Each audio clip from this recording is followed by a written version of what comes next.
Niklsun here, and welcome to Coming Soon Movie News with Niklsun. I'm your host, and on this show, every Monday, Wednesday, and Friday, we'll be going over all of the day's movie news, as well as going over what it means for the production in general, such as casting decisions, trailer announcements, director announcements, things like that. So, without any further ado, let's get started with today's Hot Topics.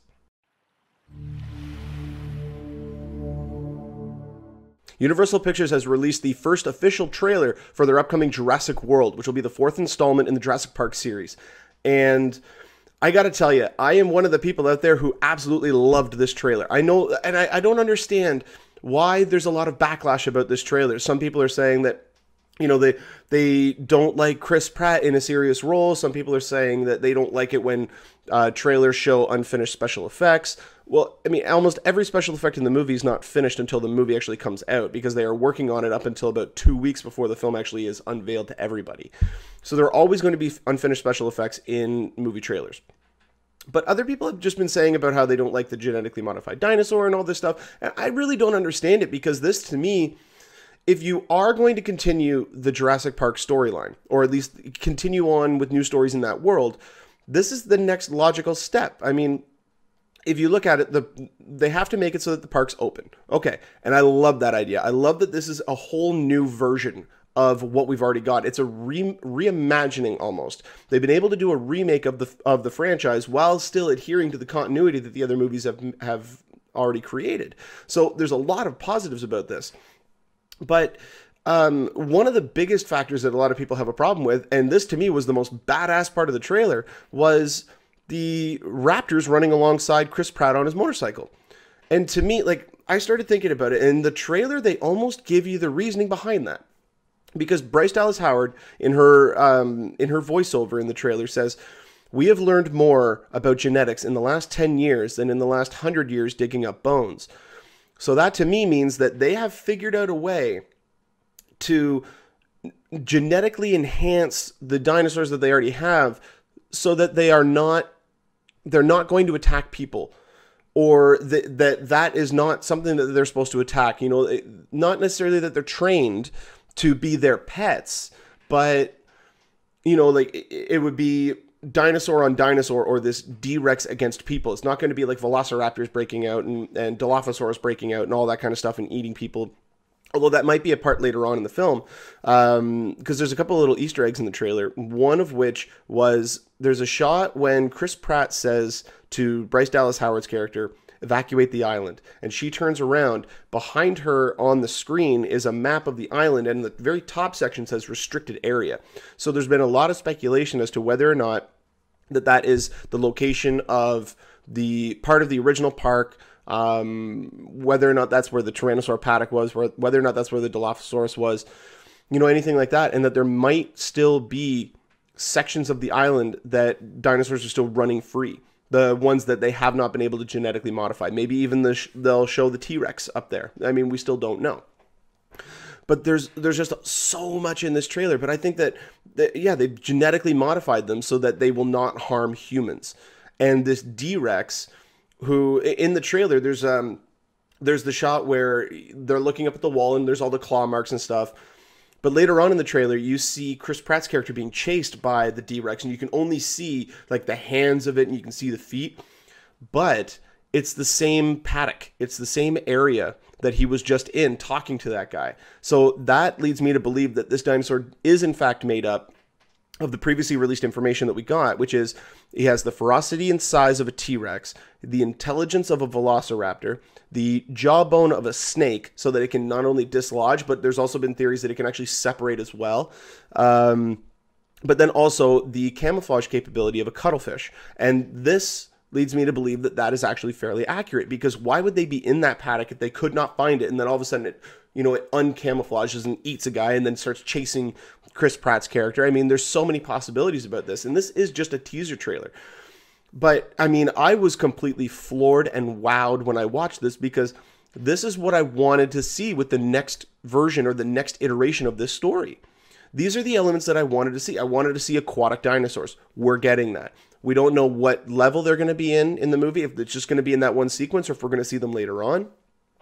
I wanted to see a snippet of this new dinosaur. And we got that. We didn't get as much as I thought we would, and I'm actually happy about that, because that saves that for either the final trailer, or they may even try to keep it hidden all the way up until release. I doubt that that's going to happen, but there is a way for them to try to be able to do it. I don't, and a lot of people say, well, they've already leaked it with the Lego thing. It's like, really? You think that that's what it's going to look like? I mean, it might be close to it, but I don't think it's going to be, you know, plastic looking and just have really, like, the proportions of it don't look right. It looks like a T-Rex, just white with a couple of spots on it. So I don't think that that's a very accurate representation of what we're going to get. But I'm excited to see what it's going to look like when we do in fact get it. Because that teaser image that came out several months ago was in fact debunked. That was not a real version of the D-Rex. It did not have that really long, slender neck. That was incorrect, 100%. But, I mean, everything about this, the homage to Spielberg with the great white and that aquatic dinosaur jumping out right here, as you can see. The aquatic dinosaur jumping out and eating it. I loved that. Michael Giacchino's score. I mean, I was just talking about that the other day, about Michael Giacchino and him being the replacement of John Williams in the Star Wars movies, or potentially being the replacement of John Williams in the Star Wars movies. And he's already kind of done that with the Jurassic Park franchise, because he has now taken over the scoring of Jurassic Park, or Jurassic World, I should say. But I really liked that subdued version of the Jurassic Park theme. Just the, you know, light piano keys. My apologies. The problem I had with it, though, is that that music didn't work, for me at least, in that section of the trailer. That is how the trailer should have started. You know, right as soon as you see the Jurassic World thing open up. I know that they wanted to have that amazing wonder song that they had there. There's that sense of magic and sense of just awe, and that's what they conveyed with that. But if they wanted to include that theme, I don't think they picked the right spot in the trailer to include it. But let me know what you guys think in the comment section below, whether or not you loved the trailer, liked it, didn't like it, what they could have included, or what they should have not included, you know, all that kind of stuff. Let me know in the comment section what you guys think. If you have not checked out the trailer yet, there's a link in the description of this video to go and watch the trailer, and to me personally, I loved it. I cannot wait to see more footage about this movie. The movie's going to be opening up on June 12th. Colin Trevorrow has definitely shown that he is a person who, again, and I talk about this every once in a while on the show as well, that they don't need a lot of experience. They don't need a lot of films in their filmography. They just need to be amazing storytellers, be able to work well with actors, and have a great team supporting them in all of their aspects, in all of their departments. So you have a great special effects head, you have a great head of costuming, you know, you have a great sound designer, you have all these people that surround them and say, this is what I want, do it, and they're able to do it, instead of just having one person, you know, having to know how to do all this stuff. You surround yourself with the people who do know, and you just focus on telling the best story that there is. And I can definitely see that in this trailer. I think this movie's going to knock it out of the park, but you know what? It might suck. It might actually not be very good, and I'm hoping that that's not the case, because Jurassic Park is one of the movies that actually got me into wanting to be in filmmaking, and caused me to go to film school and all that kind of stuff. So definitely intrigued by this movie. It opens up on June 12th, 2015. If we do get more information about this topic, I will definitely update you guys on here.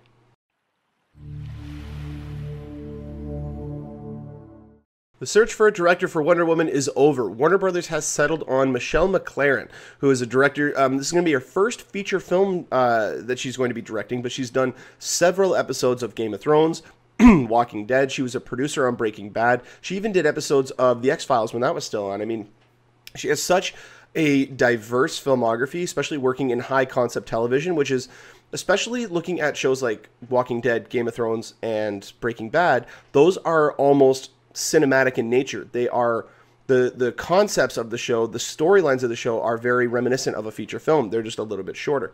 Whereas it's not a serialized show like it was on The X-Files, but you watch some of these episodes of TV and you're like, this feels like it's just a movie that's been split up into several sections.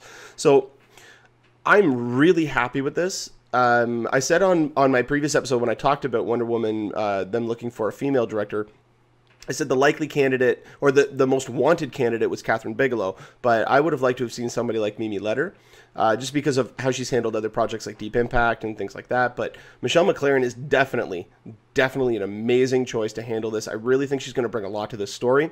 And Lexi Alexander, who is another director, a female director out there, made some comments about why she didn't want to be approached to direct the movie. And it was basically along the lines of, well, yeah, they're going to get a woman to direct it, and then if the movie goes wrong, or if something goes wrong with the film and it just doesn't end up being very good, they're going to blame it on the fact that it was directed by a woman. And I don't completely disagree with that, but I do have an issue with that. But I mean, there's points to be made there. There's points to be made. But still, I really do think that Michelle MacLaren is going to do a wonderful job with this. The main thing that's going to determine whether or not this movie is good or not are two things. One, Gal Gadot, whether or not she can actually deliver as Wonder Woman. And I'm still skeptical because the only reason I'm skeptical is because she's not really an actress. She has not had a large filmography. She hasn't had a lot of acting coaches or acting classes. You know, she was a model, and she's just transitioned into this. I mean, we've seen what's happened with Kate Upton. Kate Upton's a terrible actress. I mean, she's beautiful, but she's a terrible actress. So I'm a little skeptical on that. But the one thing that gives me a little ray of hope is that they're already almost finished shooting Batman v Superman, and they have her for Wonder Woman and then the 2 Justice League movies. With them seeing her portrayal in the dailies that they would have seen for Batman v Superman, they would have already known at this point whether or not they need to recast. And Gal Gadot is signed on to this movie, which means that they've seen something in her that they really like, especially in the footage that they've gotten and how she works well with the other characters. So having Michelle MacLaren come in to direct her and set up this world, I think that can be really good. The other point that I think that could make or break this movie, and I'm personally on the side that I don't like this idea, is because there's no official story details yet, we don't know what the plot is, but the rumored plot of the movie is that it would take place in the 1920s, and the first half of the movie would take place on, how do you pronounce it? Themyscira, which is the home of the Amazons. And I like that part of it. I like the fact that the majority of the movie, or at least the first half of the movie, would be set on Themyscira. But to counter that, I don't like the idea of it being set in the 1920s, because Wonder Woman is the type of character, there's not really going to be any suspense. It's like Superman in a movie, you know he's not going to die. Even if he was to die in the movie, he'll be back in the next one. But having it set in the 1920s, anything that happens in that movie is going to be irrelevant, because it's going to be 100 years later is when the remainder of the movies, like Justice League, is not going to be set in the 20th century. Batman v Superman is not going to be set in the 20th century. So why have Wonder Woman set back there? To me, it almost seems like they're really trying to mimic what Marvel is doing, because they're combining 2 films in one with this. They're combining Captain America, and they're combining the new Peggy Carter television series by ramming those 2 together and then saying, oh, but this is our DC property. And that's what I don't like about it. And I'm starting to see this with a couple of movies. Like the rumor came out the other day about the Star Wars spin-off film. And initially I said that, I have my issues with it, but I think it sounds like a really cool idea. I'm definitely going to be on board with it if that does become official. But to me, it sounds so similar to Suicide Squad. And Suicide Squad's only going to be coming out a couple of months before the Star Wars spinoff. So with this movie sounding just like a combination of the Captain America: The First Avenger and the new Peggy Carter Agent Carter television series, the television series is going to be premiering in 2015.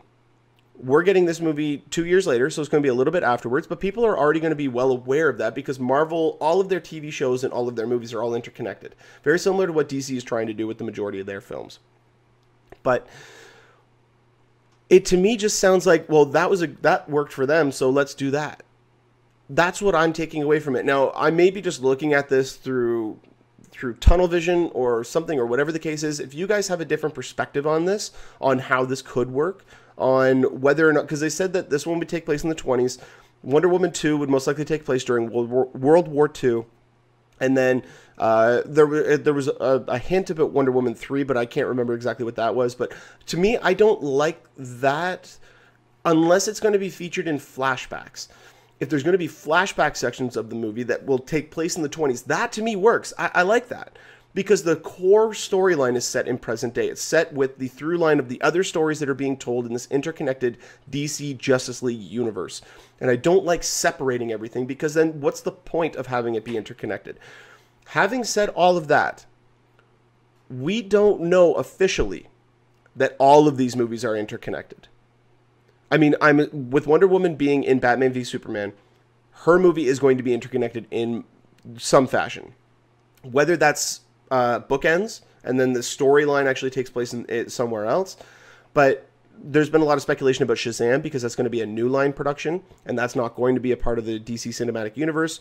Whether or not Suicide Squad is a part of it, because there's rumors that Lex Luthor may be involved in the film, but if he's not, whether or not that film will tie into the remainder of the other films in the DC Cinematic Universe, but there's still a lot of speculation as to what's going on with this.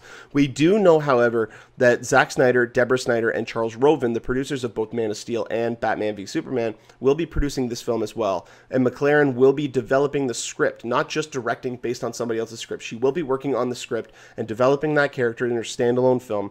The movie's going to be released on June 23rd, 2017, so we still got a ways away before this movie's going to be coming out.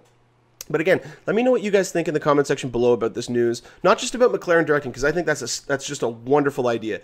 But whether or not you think that it's right for them to set it in the 1920s, if that is in fact true, or what storyline you would like to see that would fit in to a larger universe and could work with interconnecting it with other films while still telling a Wonder Woman standalone story.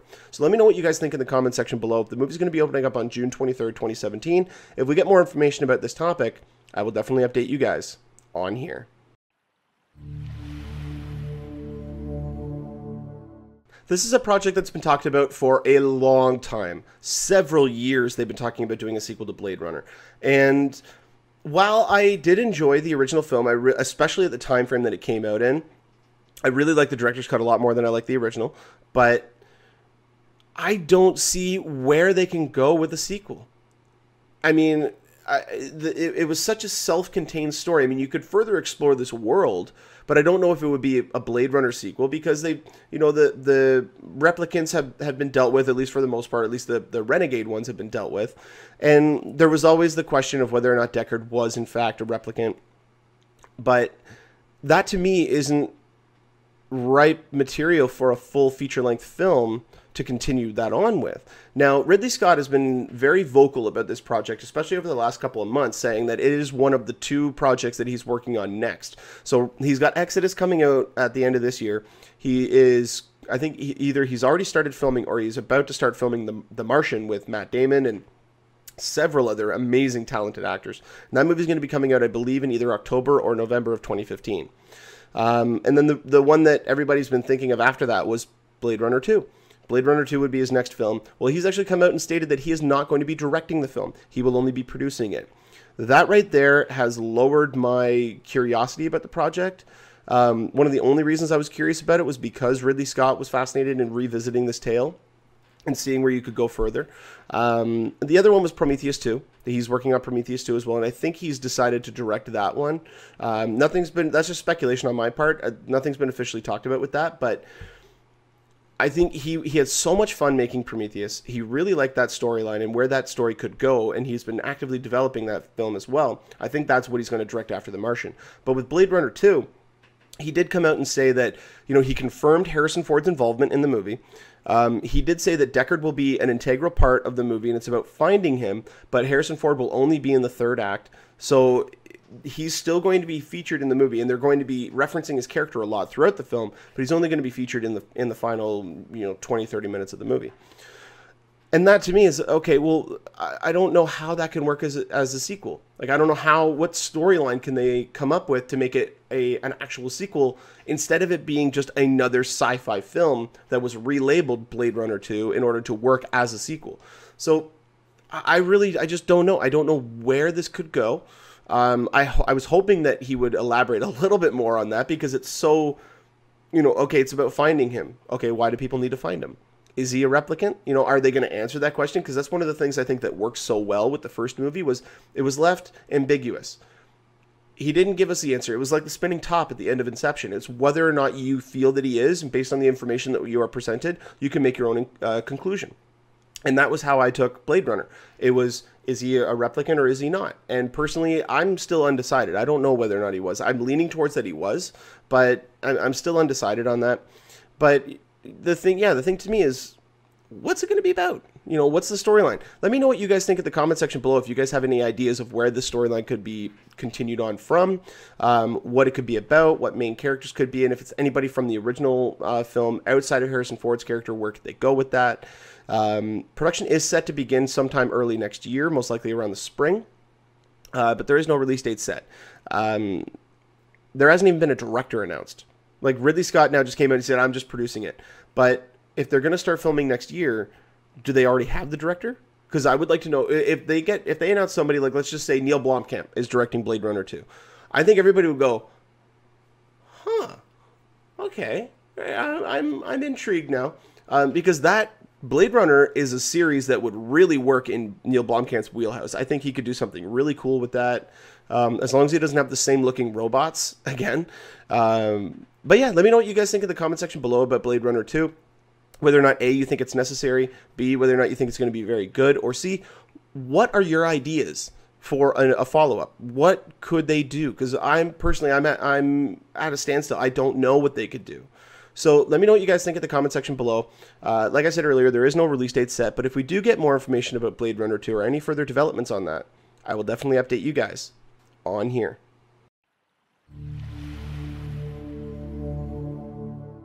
And with our final topic today, Oscar Isaac has been handpicked to play the character of Apocalypse in XMen Apocalypse, which will be coming out in May of 2016. And I gotta tell you, I was not expecting them of getting somebody of this caliber to play this character. And the reason being is because I didn't know... Well, I mean, first off, nobody knows exactly to what extent the character is going to be involved in the film. We don't know how he's going to be portrayed. But getting somebody of Oscar Isaac's caliber... I mean, holy God, he is a world-class actor. He is one of the best actors working in the business. I mean, just look at you know, from Drive, Inside Llewyn Davis. He's now involved in Star Wars Episode 7. He's playing a supporting role in that. Now X-Men. I mean, Ex Machina. Anybody who saw the trailer for Ex Machina, like, that movie just looks incredibly cool, and he looks really evil in the movie. I mean, this dude has been on a roll. Ever since, I still remember him. He wasn't even that bad in Sucker Punch. You know, I remember him being in Sucker Punch, and he was fairly good in that. But to me, I'm just blown away that they chose him. Like, they were saying Tom Hardy, and I was like, yeah, you know, Tom Hardy, he's good. He physically could play the role. He's a good actor. But I mean, Oscar Isaacs is on another level. Whether or not he's going to be in prosthetics or fully CGI, and it's just going to be a motion captured performance with his voiceover, we're still unsure. Looking at the character, like the actual facial construction of the character of Apocalypse, I could see him being done as prosthetics, and then just, you know, camera magic and special effects aids to help with making him look larger than life, because the character's, what is he, like 15 feet tall or 10 feet tall or 12 feet tall or something? Like, he's a huge being. Like, he's an incredibly massive being. So I don't know whether or not he's going to be prosthetics or be prosthetics with the help of CGI or just completely mocapped. I still don't know. But I'm just so happy that they got a character or a character actor like this to portray Apocalypse, because we're going to see so many different layers. At least that's my hope. We're going to see so many different layers to this character. Not necessarily making you feel sympathetic for him or anything like that. I just feel that he's going to be the Hans Gruber of villains for the X-Men films. That's what I am perceiving from this, just based on the talent of actor that they got. He's not going to be the, I'm going to destroy the X-Men. He's not going to be like that. At least, again, taking from the fact that they got an actor of this caliber to play this role, I don't think he's going to be the mustache-twirling villain. I really think we're going to have clear motivations. We're going to see the fact that he feels as though he is in the right, that he is not the bad guy. That, I mean, yes, he may be hurting people, he may be, you know, destroying things, but it's all for the greater good in his mind. So I'm really excited for this. I really think that this is just an amazing casting decision. A lot of people were thinking that this was just speculation, and the Deadline just reported it out of, you know, they got a scoop. But then Bryan Singer actually officially confirmed it, that Oscar Isaac is playing Apocalypse. So I can't be more happy about this casting choice. I think this is going to raise this movie above and beyond what Days of Future Past was even able to do. Because another thing they've said about this movie is it's going to be a disaster level event. Meaning it's going to be like 2012 in terms of the amount of destruction that is happening. Because Bryan Singer even came out and said, or it was either Bryan Singer or Simon Kinberg that said, we have never had a character that has allowed us to showcase off this kind of destruction and spectacle in an X-Men film up to date. We now have that capability, and we're going to be taking full advantage of that. So I am more than happy with this. Production on this film is supposed to be getting underway sometime in either April or May of next year for a May 27, 2016 release. I'm just ecstatic at the fact that Bryan Singer is coming back to direct it. You know, I mean, there's been rumors that Quicksilver will have a much larger scene. Rumors are now circling back around that Gambit will actually be featured in the movie. There's a rumor that Deadpool might even be featured in the movie, although I'm pretty sure that was completely bogus. I don't think that's right at all. I personally don't know if I'd want to see Gambit in this movie yet. I want to see him in his own standalone first and then join up, because the character of Gambit, you need to kind of understand him in a solo film first before you see how he can work with the team, because he is very much a lone wolf. He is very much like Wolverine in that sense. And I know that with Wolverine, we didn't need a movie about Wolverine to see how he fit in with the team, but the first X-Men film was mostly a Wolverine movie. And then they had the other X-Men there as supporting characters. So I really do think that the Gambit movie should be the first inclusion of that character in this new reinvigorated franchise, and then include him in a future X-Men film after that. But there is still a rumor that he may be in Apocalypse, so I mean, we'll still have to wait and see. But the fact that Wolverine is going to still be in it, he's going to have an integral part. We're going to be getting the young Jean Grey, the young Cyclops, the young Storm.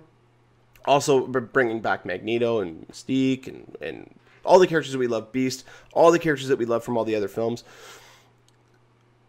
I just want this movie to come out now. I mean, I was so overwhelmed by Days of Future Past. I was not expecting it to be as good as it was. Not because of the past movies and the way that everything had kind of gone like this until First Class, but just the quality of it. Like, it was... You could have taken the X-Men out of that and just had it be like a Special Forces movie with the same kind of storyline, and it would have still been an amazing film, because they wrote an amazing film and then included superheroes in it. And to me, that to me is one of the best ways to approach it, as long as you create a story that it can work instead of just Jimmy rigging it to make it work. So, like I said earlier, the movie is scheduled to open May 27, 2016, with them starting production in the spring, most likely around April or May. We're probably going to get some concept designs about what he's going to look like, and then finally a full render, probably around the time of the production starting. So I'm really excited for this. This is just an amazing casting decision. I couldn't have picked anybody else better for this role. And I don't care about the physical size of him. Yes, he is a scrawny person, but like I said, it's going to be prosthetics. It's going to be either that with CGI help or fully mocapped. I mean, look at Josh Brolin. Josh Brolin is still a larger individual, but he is going to be completely mocapped for the role of Thanos in the Avengers movie. So I'm really happy with this. This movie can't come out any sooner. Well, I mean, it could, but yeah. Let me know what you guys think in the comment section below about this about this casting decision, whether or not you think it's right, who you would have rather seen in the role as opposed to Oscar Isaac. But the movie's going to be opening up May 27, 2016. If we do get more information about this movie, though, I will definitely update you guys on here.